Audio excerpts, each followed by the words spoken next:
Il-Kamra tal-Periti kkonkludiet li l-kollass li kien seħħ is-sena li għaddiet f'Bulebel kien ir-riżultat ta' sekwenza żbaljata fl-eżekuzzjoni tax-xogħlijiet mill-kuntrattur fosthom minħabba li ma mtlewx il-briks fil-ħitan ta' barra li kienu disinjati biex jerfgħu il-pis ta' saqaf qabel ma jingħata l-konkos. Il-Kunsill innota li l-proġett kien ikkaratterizzat minn xogħol fqir f'partijiet oħra tal-proġett, b'mod partikolari fil-fili tal-briks li ma ltaqgħux f'waħda mill-kantunieri tal-binja minħabba nuqqas ta' livellar tal-filati skont is-sena tal-bini.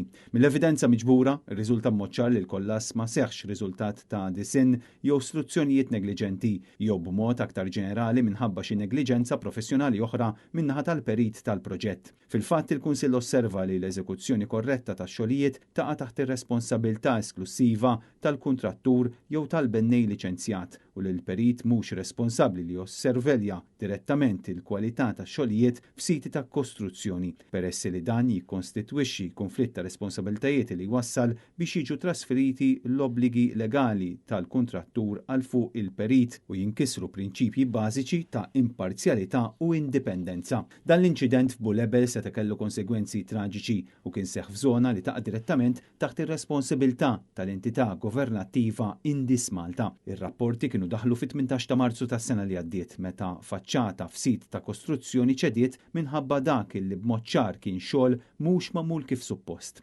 Fortunatament fil-ħin tal-inċident taħt il-faċċata kien hemm biss vettura.